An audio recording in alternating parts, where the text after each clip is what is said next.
Welcome to another episode of Behind the Dreamers with the Starter Girls. I'm Jennifer Loading. And I'm Brianna Drelis, and we're talking to the achievers, creators, magic makers, and the dreamers. These are our friends, these are your friends, and they are living the extraordinary. Today's episode is brought to you by Walt Mills, photographer of Glad Models Agency. If you are here in the Dallas or surrounding area and looking for some photography work, check out Walt Mills.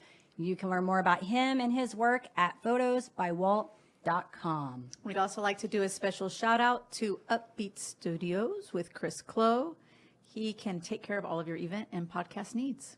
That's right. And we're here in the studio today. Yes, we Yay. are. All right, we have a guest too. Super excited about that. A very special guest. A very might I special add. guest. Yes, and who do we have, Brianna?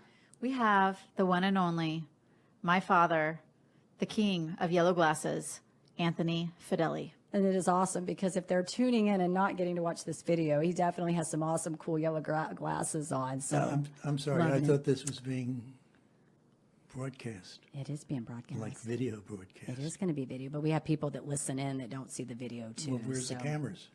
They're all over our studio. So Yeah, they're looking at you. hey, There you go. this is incredible. I That's like right. it. That's right. But some of our people listen in and don't actually see the video, and so they don't get to, I don't care about them. Yeah, get the full. All right. Well, I'm going to tell our audience a little bit about Brianna's famous dad here so that our listeners will get to know who we are talking to. Let's clear something else. Let's clear it. Let's clear. I'm not famous. Okay, you're not famous. I'm notable. I'm interesting. But well, far maybe from famous. maybe you're famous to Brianna, so you know. Well, I would like my kids to say that about me. Okay. You know, see. I'll pay you later, Bri. Sounds All right. great. Sounds Perfect. great. All right. So Anthony Fedele is a writer, film director, gourmet chef, and avid historian. Born in Brooklyn, New York, Fedele has been a part of the Dallas business community for over 30 years. He's been on the international judging committees for the prestigious CLIO and International Broadcast Awards, as well as receiving over hundreds of creative awards, including Venice Film Festival, International Film Festival of New York, ADDY, and CLIO recognition for both print and broadcast. He's nationally known for his strategic thinking, new product introductions, and high-profile concepts. Mr. Fedele has been recognized by Who's Who in Advertising and Ad Age's special edition on the 100 Best TV Commercials. He created the advertising campaign that launched Southwest Airlines to success, as well as many other product firsts, including the first handheld consumer calculator, the first nutritional snack food, and the first pizza home delivery system. I read up on all this. Awesome stuff. You may have seen Mr. Fedele on a previous season of Gordon Ramsay's MasterChef TV show, and he recently published his cookbook, What is this? Tommy Clams, right? I got this right? I'm glad you did. Awesome. A Brooklyn storybook of good times, good food, and good fellas, available in stores nearby. That's right. So welcome to the show. We're excited to have you here. Why? Because we want to talk about your success, and we have entrepreneurs that tune into this show and listen, and we like to notably recognize people that are doing things in the community so that they can learn from you. They're probably young. Maybe not all of them. Not No? all of them. Yeah. All ages. But Well, yeah. really? I think the other thing, or the other reason why I really thought it'd be great to have you on is because A, you're a creative, but also you have been through lots of different ups and downs, but also lots of different careers. You've done a lot of different career paths, and you've Sanitation was one of my better ones. oh really? That's Well, another story. Yeah. Well, and a lot of times what happens, you know, The when, journey of the creative, the journey of the entrepreneur, all of it. You read the article about the garbage cans and coming up, floating up from. Yeah. Oh, okay. Yeah.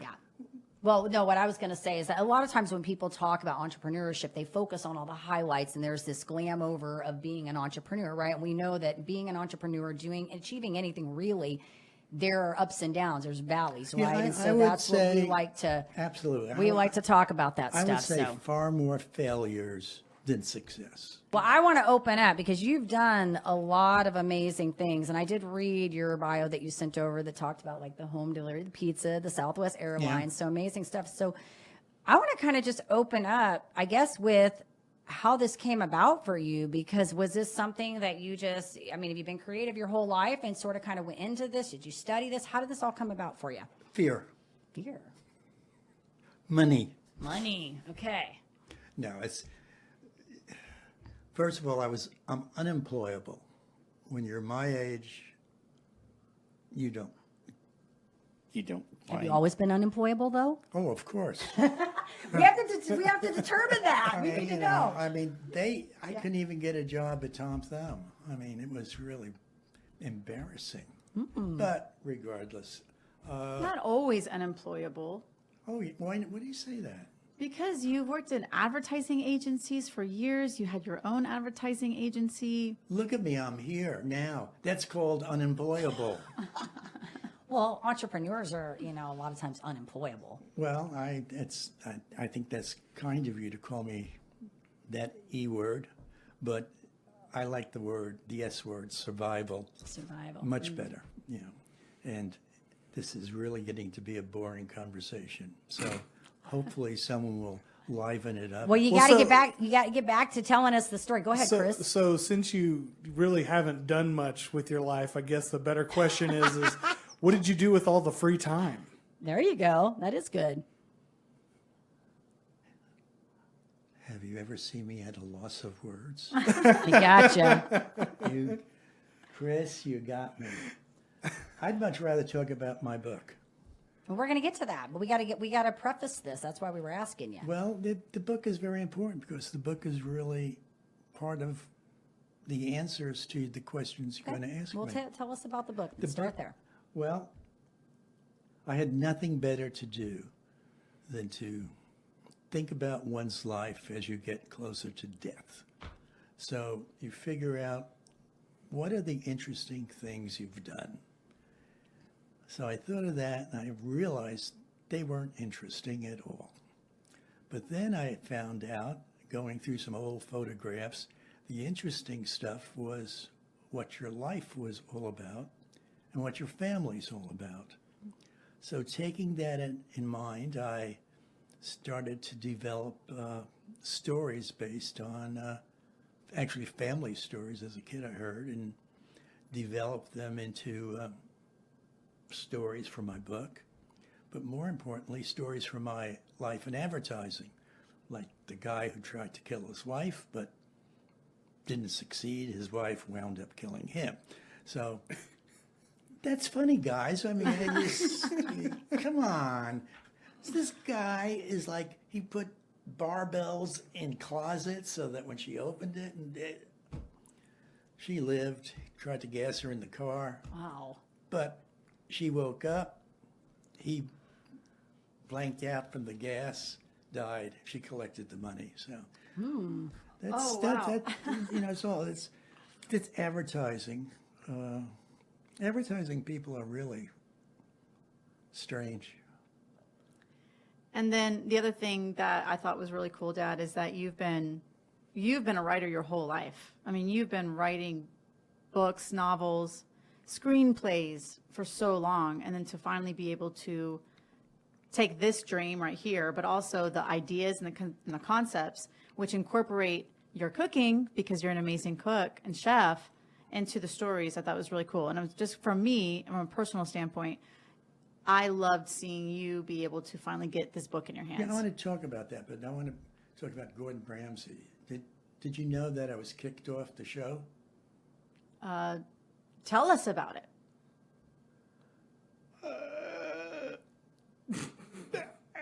It's embarrassing. I got kicked off. Gordon kicked me off because I couldn't peel an apple properly. Oh, that's right. Yes. He had a special way of slicing apples, which you... Was this the part of the competition where they're like, okay, you've got an hour. How many apples can you slice? Yeah, but and and they have to be lined up properly. Like all the slices have to be. It was 60 seconds. Okay, 60 seconds. And Get it's as many very uniformly, like very uniformly sharp. sliced. Like an eighth of an inch. And very sharp knives. Couldn't do it. Could not do it to his expectations. And he didn't yell at me either. He was really quite nice, That's good. I guess. But at the end of the day, everyone's got to go at some point on those shows, right? Yeah, especially since you don't get paid. You have to buy your own bloody food. Yeah. I mean, they don't give you anything. I mean, they give you $40 a day, and you're expected to pay your own stuff. I mean, you can't buy marijuana for $40 a day. You can't buy anything for $40 a day. Did I just say that? You can't. Well, you get on the show. I guess that's the whole. yeah. I guess that's what it's about. No, it was fun. And he's Yeah. he's a good man, good guy. Yeah. I have a lot of respect How long for were him. you on there for? Well, I was out in LA for 10 days doing the days. show. Yeah. You know, it was interesting. Yeah. What an experience. Yeah. Absolutely. To add to your I guess your list of experiences. That ranks right up there, along with going to Poland and smuggling out tapes of the Pope. You know, you Is laugh. this real? Is this? Yeah. Did you write about this in the book? No. No, no. He was Pope John Paul II. Mm-hmm. At that time was the Cardinal of Warsaw, and he was quite a singer. And he gave us, this group I was with, tapes of his songs, which we turned into a record album. And Chris probably knows about all these Polish albums. Yeah, they're Good, top Chris. top 10 list Work with easily. me. Top- Easily. Well, Billboard got 2-3 bullets on Billboard, so that was pretty good. Yeah, we smuggled out the tapes, created a record album, and it sold. It was an enormous hit with the Poles in the Midwest. Didn't do well in Florida, but Yeah. they were old people there anyway, so, and Jewish, and they would want the Pope's album, I would Yeah. think. I mean, but I buy Jewish albums. I haven't bought one, so Well, interesting. Okay, I'm gonna reel you back in. I'm gonna pull you back because this book, I'm excited to look at this book. But because I told you we have entrepreneurs on here, and they're gonna want to know how you reached the success that you did. I think it's more than fear, and actually, there's more to it It's than that, having enough money to self-publish. to self-publish. Okay. Which you talking about for your book? Yeah, don't get me started on self-publishing because it's a look-down way Mm-hmm. of getting a book to the Yeah, we've all. I know you know Brianna and I terrible, published too. So. terrible. Newspapers will critique it. I mean, you can't get publicity for it, really, Yeah. because it's self-published. And it wouldn't be self-published if publishers had the cojones to really look at something and gamble. I mean, Yeah. but self-publishing should not be looked down upon. It really shouldn't. Yeah.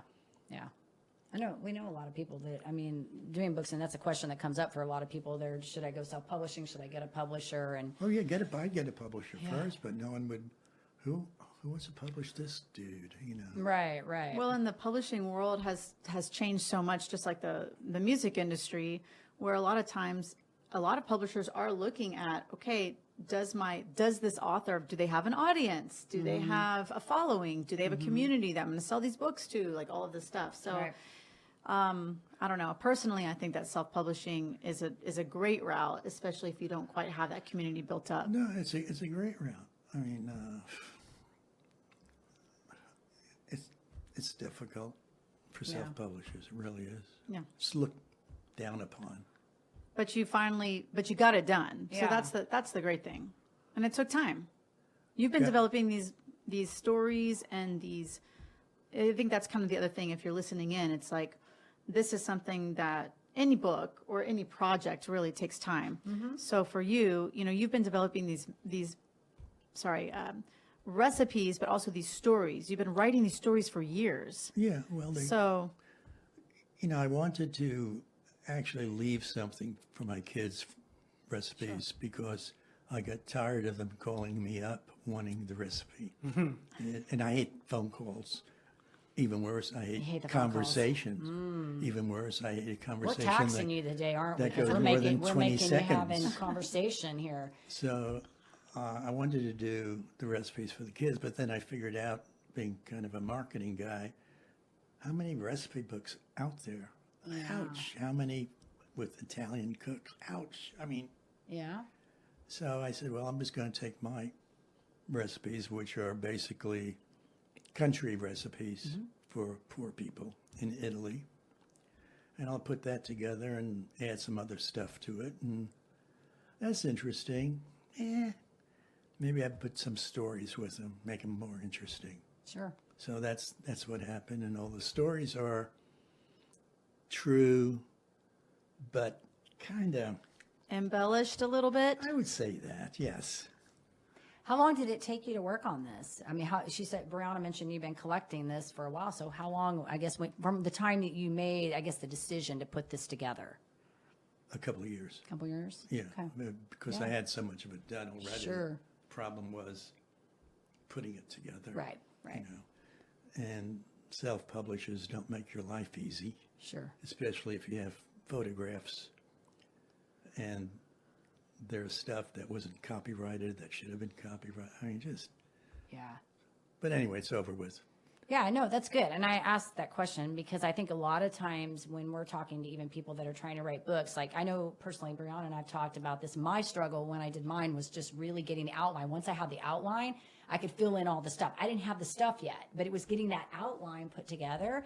And I think so often people get hung up on, I got to have all this done like really fast. And I'm like, stop comparing yourself to everybody because everybody's journey is different. Their process is different. And if you've been collecting the information or you just now sitting down and where you're at, everyone's different. So I think it's Absolutely. your own journey. And that's why I was asking. That's good to know. Well, I'm laughing and I'm thinking about when you and I would cook together when I was little, cook together in the kitchen. And if we were going through tough times as a family financially, I remember you always saying like, we will never starve. Like I know, because we always had food. We always had food. So when you said, Always ate. you know, these recipes are for like the poor man recipe in country Italy, et cetera. Like, I mean, that's something that I learned from a really early age is that we know how to make good food. You know, we're never going to starve. Always eat well. Yes, Italians we always did. know how to do that. We always ate well. Well, I'm glad you haven't gotten fat either. Well, thank you. You're quite welcome. Yeah. Yeah, my grandfather cooked. It was all Italian food, but he cooked so many meals in a day, and he'd be like, "Oh no, you got to have some." I'm like, "I just ate." No, you got to have some. I just ate. It's like it was just like constant. It's a great memory, isn't it? Oh yeah, it really is. Yeah. Oh. It is. Well, I kind of want to get to some rapid fire. What do you Yeah, think? I think we should too. I think we're going to have fun with that. I'm going to let you kick this off. Okay. We're going to ask you a couple of just questions, and you're not going to have a hard time answering these quickly because that's the way you operate. So, first concert you've ever been to? First concert. James Brown and the Flames. Ooh. Chris is like palms up in the air That's good. right now. All right, I got one favorite recipe out of that book. Lobster Diavolo. We got to check that one out. Okay. Favorite color of tie? You used to wear ties all the time. You don't anymore, but you used to rock some awesome ties. No favorite. No favorite. I thought you were going to say pink. No favorite. My dad was rocking pink when pink wasn't cool. Very cool. All right, favorite place you've ever traveled to? Estonia. Oh, yes. That's good. Okay, Bunch of communists. if you could hop on a plane right now and go travel anywhere in the world, where would it be? Lago Maggiore. Where's that? Italy. Okay, I think last fun one I'm going to ask. Favorite guilty pleasure food? Something junky. Bluebell vanilla ice cream. Anything in Bluebell. Anything Bluebell. Okay. Yeah. I'm searching for wedding cake. They just put out wedding cake. Yeah. You know, I did a Bluebell tour in March. I know you did. I know Pretty you awesome. You didn't take Dad with you. No, I didn't take that. Did. I was once offered a job as a marketing director for Bluebell. You could have gotten a free Bluebell. Yeah, but they didn't like me. Remember, he said he's unemployable, so you know That's right. that didn't work. All right, you got anything else? No, that's with it. that? Those are fun. Thanks for coming, Dad. Yeah. Oh, wait, let's talk about, I do want, tell Yes, people where they can the get this name of your book. book and where they can find the book. Absolutely. Well, it's on Amazon.com, and the title is Little Tommy Clams. Okay, and I'm going to hold it up real quick. It's a good, hearty book. I'm gonna check it out. There it is. This is such an awesome collection of stories and recipes. The audience should know that It's for mature audiences. Very, very mature audiences. Don't buy it for your child. Yeah, keep it away from your children. It's nothing Oh yeah, that they should be I reading. do. Ruby did open it up at one point. It was like, whoa. Grandpa wrote this book? Put that down. You're not supposed to have that right now. Thank you for having me. Yes. I guess I'm supposed to say that, although Hey, we had fun with you. This was fun. Thank you. We're so happy you could come. this was a lot for me. I want you to know Yeah. that. And we feel honored that you showed up today. Well, you Yes. should be. It was fun, and we like your glasses. You came in Yes, all we in do. style with those yellow glasses, so all fun. So we do want to say, of course, to our listeners, check out the book, absolutely. And if you enjoy our show, please be sure you give us a rating both on iTunes and Facebook, because we can't do this without you. And hit that subscribe button on the YouTube. That's right. And I do have a parting thought for you. Good food is good food, even if it ain't Italian. And that's from Little Tommy Clams. I was going to say that. Sounds That's like not familiar.